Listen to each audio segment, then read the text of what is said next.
Well, I'm Reverend Cindy Grimes. I see we have some first-time visitors this morning and some folks that don't get to join us very often. So thank you all for being here. And let's get myself going here. Happy Father's Day. Happy Father's Day. Happy Father's Day to all the people who have officially fathered children, all those who have unofficially fathered children, the step-parents, all those folks. I don't want to leave anybody out. You have no idea what a struggle this is for me to do holidays, because I want to hit all the angles and I want to make sure that I honor everyone and don't leave anybody out so people aren't leaving here feeling sad. And you know, Mother's Day, Father's Day, that can bring up some stuff for people, can it? Yes. I was checking out the Facebook post this morning and seeing some of it. And so I just want to honor everyone who does it, who's taken it on and does it well. These are the fathers in my life. There's me and my dad, and there are all the men in my family that I think are wonderful fathers, and I want to acknowledge my husband right there. I chose really well. Yes, they're a good-looking bunch. And I put the pictures up there because today we're talking about this idea of being a gift and what we can give to the world. The whole year is about spirituality in action. And this particular month, we're talking about what we can give to create a world of peace, a world that works for everyone. And the men in my life are really good examples of being their authentic selves. If you were here for an event a couple of weeks ago, my husband in his suit and his flip-flops. Like, only Grady does that. But he does his way. He does his way. My son is a stay-at-home dad. My son-in-law is a stay-at-home dad. That kind of thing was unthinkable years ago. But they don't worry about what other people think. They don't worry about what other people say. They do what is right for them and what they feel in their heart is necessary. And thank you, yes. And I appreciate that about them. So that's what we're talking about, is really being your authentic self and owning that so that you can really give your best gift to the world. Shout out to the moms that are dads too. That's right. Shout out to the moms. Everybody, official dads and people who have stepped in as fathers. Yes, we love you all. And if you've ever thought that your presence doesn't make a difference, I want to tell you just some statistics on fathers that I think are really important. As I was looking up some of the numbers about fathers, it seems that there is actually a crisis in our country of absent fathers, of fathers who are not able to be fathers for various reasons, whether it's incarceration or that their families there's divorce and they're not nearby. So I just want to give you some of these statistics in case you didn't know. As it turns out, about 1 in 4 children in our country are growing up without a father figure. And for African Americans, it's even higher. It's between about 65% of African American children are being raised in single parent households. And when you grow up without a dad, you're 4 times more likely to end up in poverty, twice as likely to drop out of school. Teen girls without a father are 7 times more likely to end up pregnant. 63% of youth suicides come from fatherless homes, which is 5 times the national average. And this one,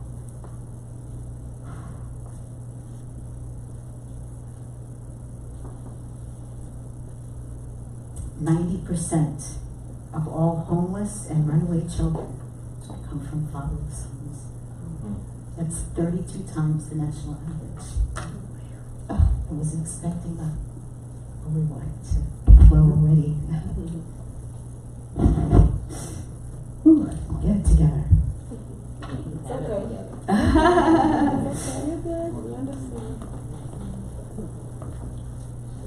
And 71% of all high school dropouts come from fatherless homes. That's 9 times the average. So, if you've had some drama, some trauma, maybe you didn't have the best dad, maybe your dad wasn't there, and yet you are here, and you survived, right? And you're thriving, give yourself a pat on the back, because we know not everybody grew up in that ideal situation. Right? There are certainly challenges that happen when we don't have both of our parents, or both of them being loving parents. So again, kudos to all of those in this group and all those who are hearing, who are involved with their families and want to be, and are loving and good parents. So I thank you all. And to those who are struggling, there is help. There is help. So, that said, we move on from Father's Day. And I spoke last week about a book that I was reading called The Art of Waging Peace. And the gentleman who wrote that book is named Paul K. Chappell. And I shared with you some of his background. For those of you who weren't here, the reason I was reading that book is because I'm very involved in peace activism and starting a peace building center here in Ocala. And this gentleman was invited. He spoke at CF. How many of you were there? I know there were several from our congregation that were actually there at the event, yes? And if you see right there in that corner down there, that's Reverend Patricia Wagner, who's sitting way over there in the back, who introduced the guest speaker at CF. And as I shared last week, Paul Chappell's was a West Point graduate. He served in the military. When he retired, he was a captain. And as a child, he grew up in a very violent household. His father was in the military, served in the Korean War and the Vietnam War. His dad was half black, half white. His mother's Korean, and he was raised in Alabama. Which always gets a laugh, right? To imagine that constellation of events. So he has a very unique perspective on life, and the book is called The Art of Waging Peace. And I really focused on one aspect of it because I thought it was key, was the idea of universal respect. And by universal, meaning there are universal principles, and that's what we teach in Centers for Spiritual Living, is universal principles, things that apply to all of us. It doesn't matter how old you are, doesn't matter your race, what nationality, how much money you have, what country you're from, none of those things matter. There are things that are universal to all human beings.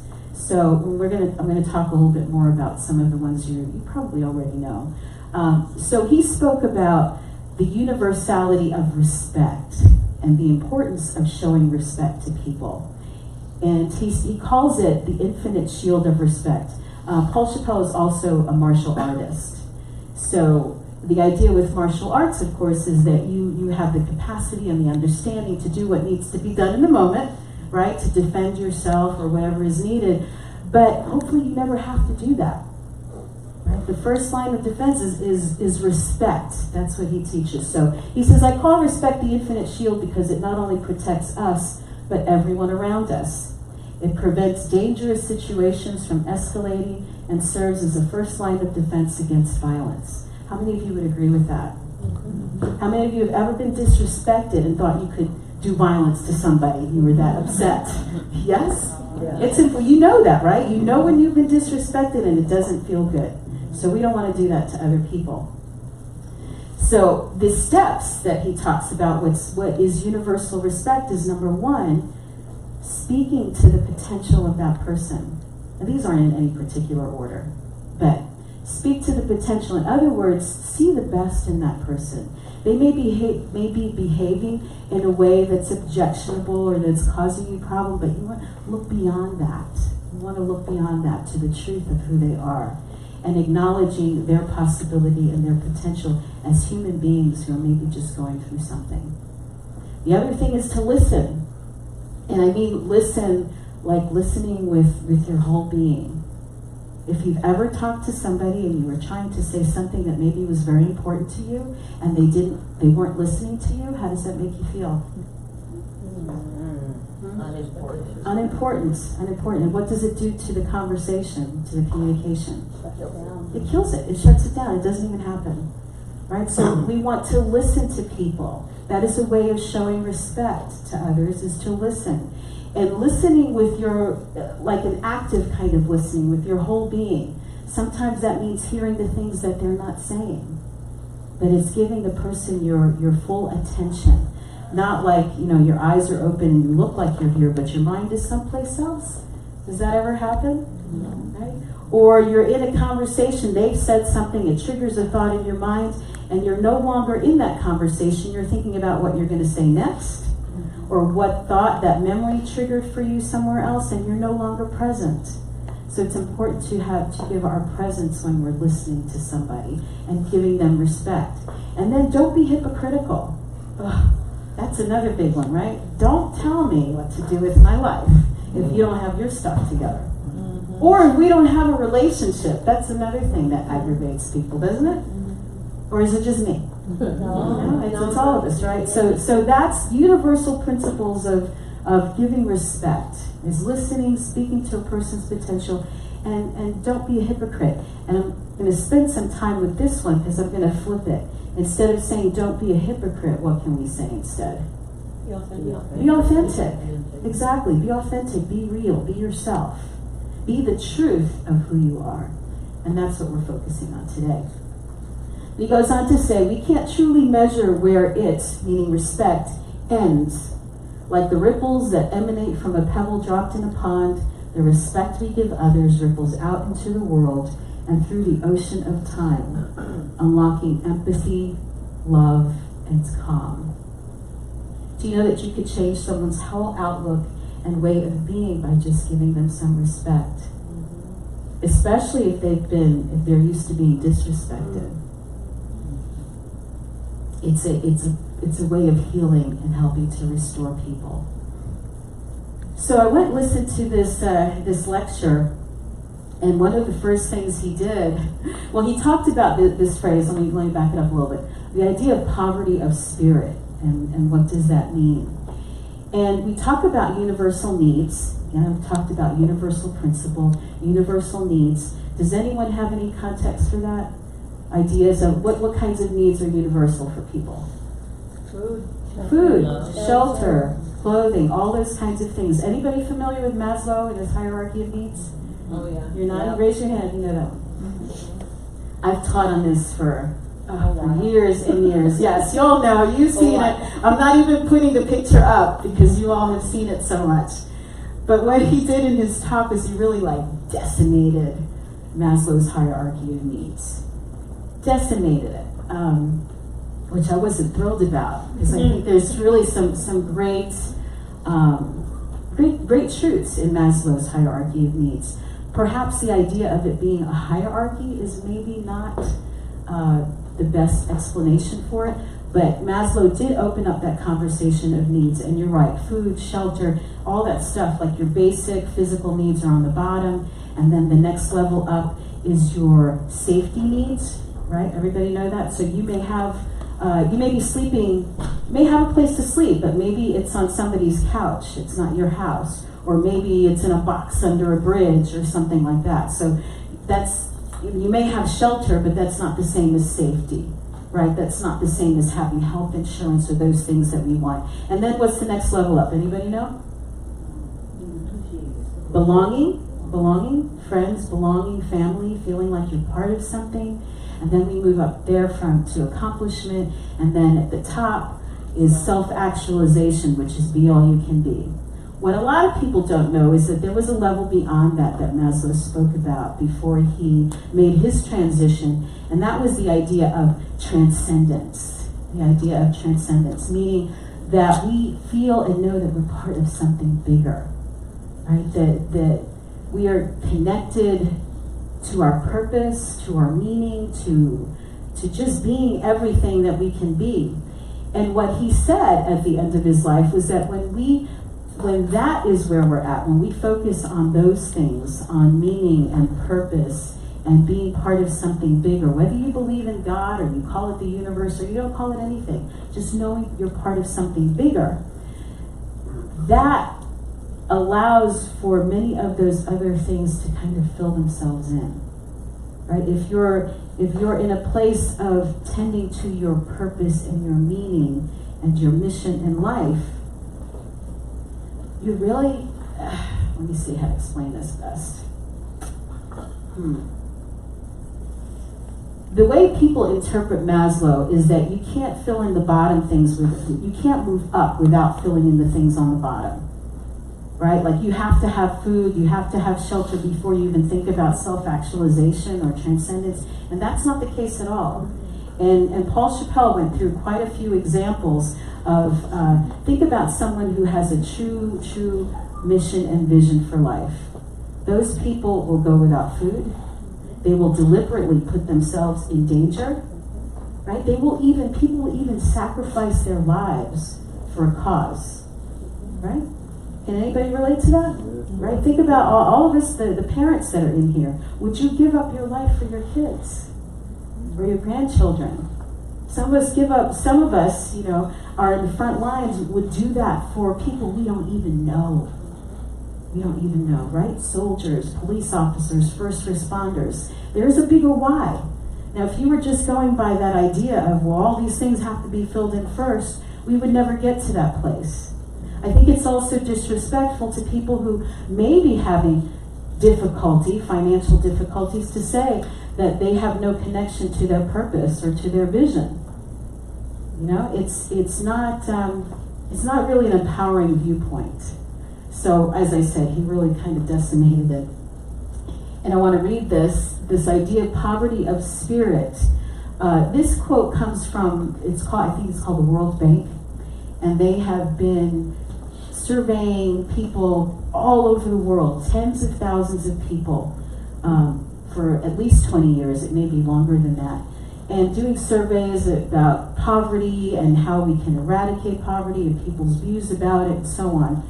And this is a quote from two of the researchers. It says, while the poor mention having a lack of material things, they tend to describe their condition in far more psychological and social terms than our North American audiences. And I would add spiritual to that. Poor people typically talk in terms of shame, inferiority, powerlessness, humiliation, fear, hopelessness, depression, social isolation, and voicelessness.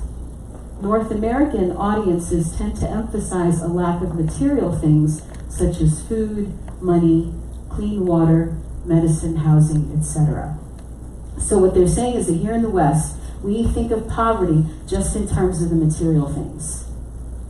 Whereas worldwide, people tend to look at poverty in different ways. They're looking at poverty as feeling powerless, as feeling hopeless, as feeling like they don't have a voice and they're socially isolated. And of course, the material poverty is part of that. But poverty is really a much bigger conversation than that. And when you look at those ideas, right, hopelessness, depression, social isolation, does that even have anything to do with money? Nothing. It really has nothing to do with money when you think about it. This is why people who have lots of money and people who you might think, well, they got it all together, right? They got the fancy house, the fancy car, they got the great job. If you're looking at Maslow's, they're already at the top. But somehow there's still something missing. And you can pick up the paper almost any day and find, wow, someone took their own lives. And you think they had it all together, right? How many celebrities? And we're all trying to get there, right? We're trying to get the fame and the fortune and all of the stuff that goes with it. And still there's an emptiness. Still there's an emptiness, and we see it all the time. A question? Yeah, when it's talking about inferiority and powerlessness, I mean, that's a physical thing too that you can have, but at the same time, in your relationship, when you come back home, it can be totally opposite. It's a totally different thing, isn't it?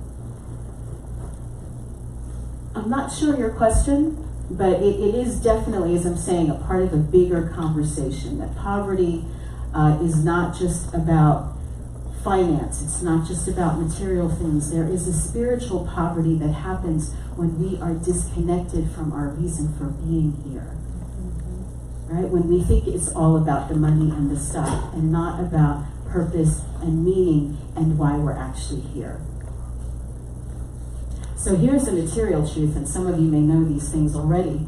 If you have food in your refrigerator, clothes on your back, a roof over your head, and a place to stay, you're richer than 75% of the world.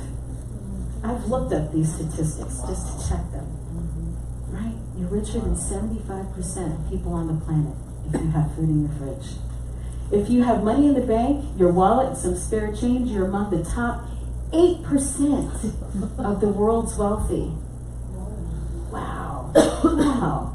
If you woke up this morning with more health than illness, you're more blessed than the 1 million people who will not survive the week.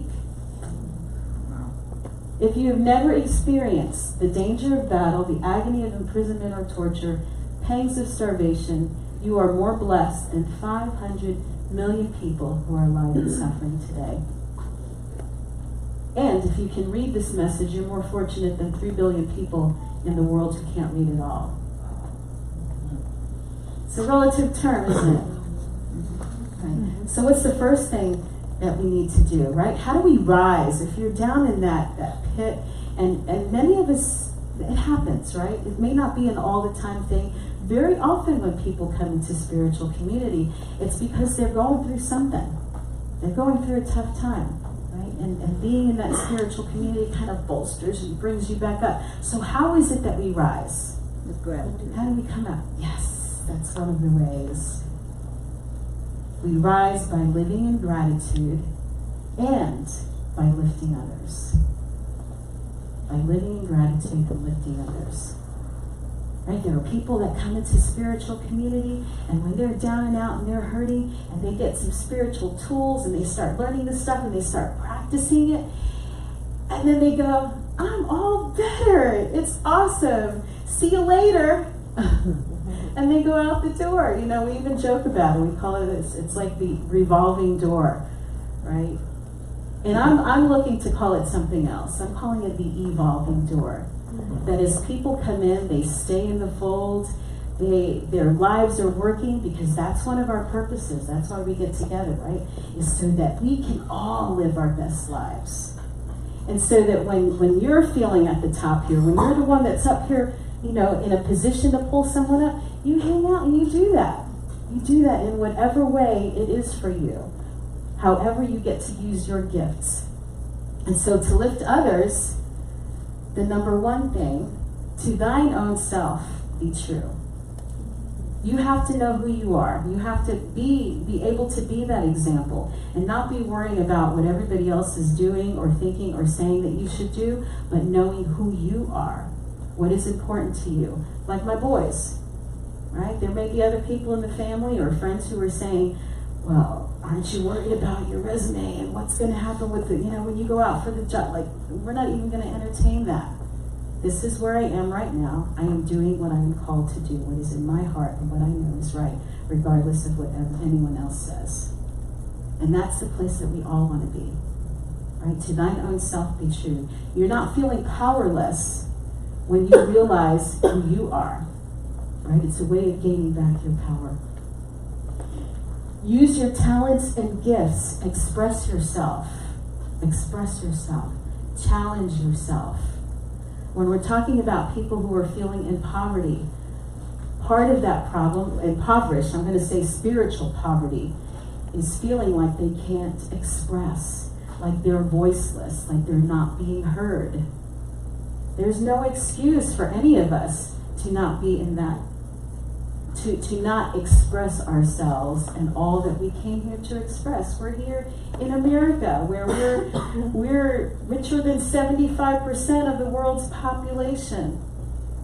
So if there are things that are holding us back here, it's up here, right? It's up here. It's not in the circumstance. Do y'all get that? But it means that we have to take action, right? We are here with a set of gifts and a set of talents that we need to take the initiative to use. Does that make sense? Mm-hmm. So challenge yourself. Stay connected. Know how important your relationships are. And if you don't have a lot of relationships, this is a great place to plug in. Come and meet some new friends. People that are in either it's marital relationships or have good friendships, there are so many benefits, so many health benefits. There's emotional benefits to being connected to other people and knowing the importance of that. Put that at the top of your list, is those connections with friends and family, because those are the things that are going to sustain you if and when other things go bad. Because it's not a question of, if somebody's going to get sick at some time, right? Or if there's going to be some kind of change, maybe it's a job change or health, whatever the case may be, right? We all know that outer circumstance changes. But when you have a place that you can go, where there's support, where there are people that can help lift you up, right? That helps you weather those storms much easier, much faster. So stay connected and then have to be good connections.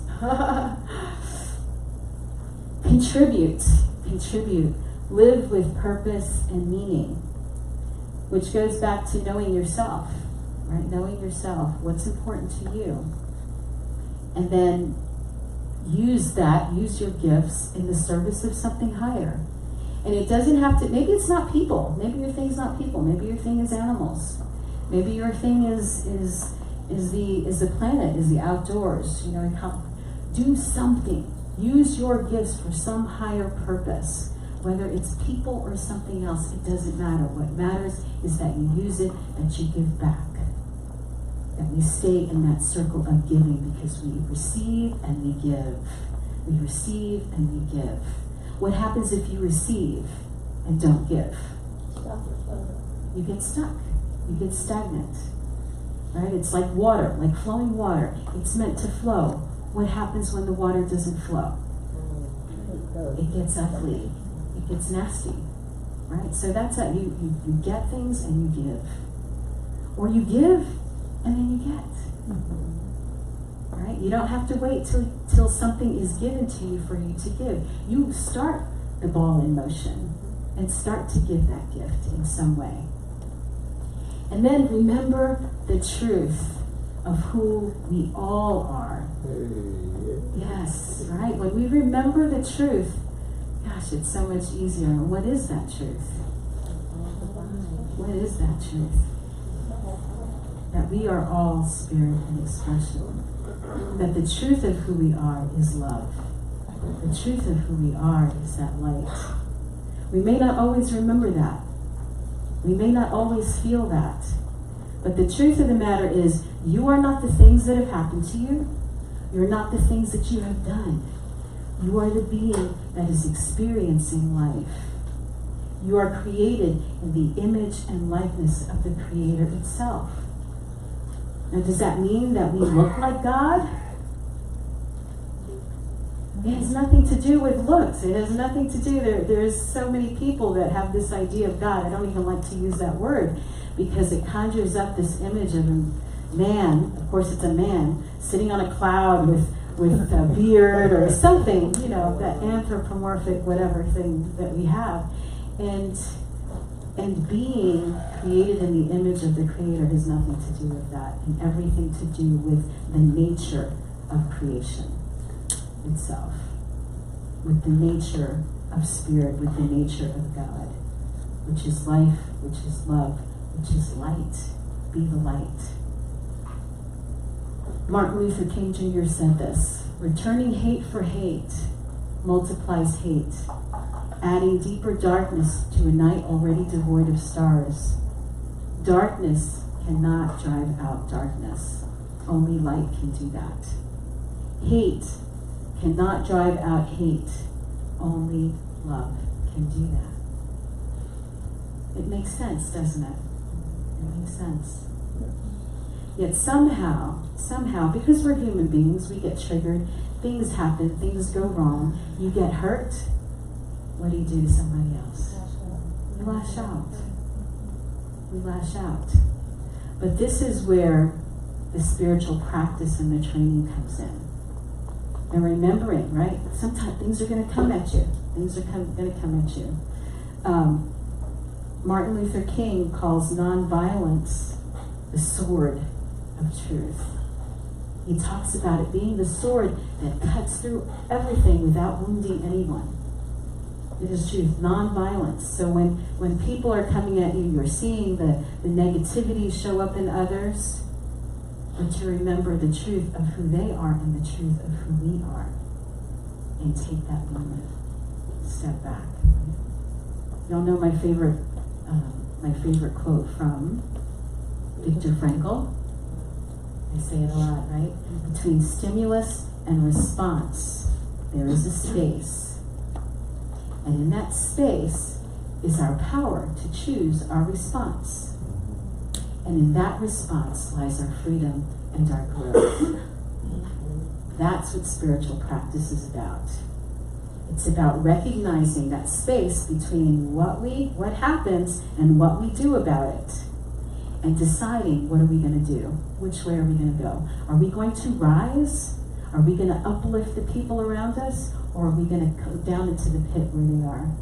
Are we going to stay spiritually poor and impoverished and continue to feel hopeless and feel shame and feel despair instead of recognizing the truth of who you are? And that is that you are a gift. You are a gift endowed with the same abilities, perhaps in a smaller form than the Creator, right? None of us is creating mountains or creating trees. We can't do any of that. But we can create our life experience. In fact, your life, your relationships, the work that you do, your home, all of that is your creation. All of it is your creation. You are a gift endowed with the abilities of the Creator to create. Now use that for its best. Use that for your growth and expansion. Use that for the growth and expansion of others. And together we will create a world that works for everyone. And so it is. So it is.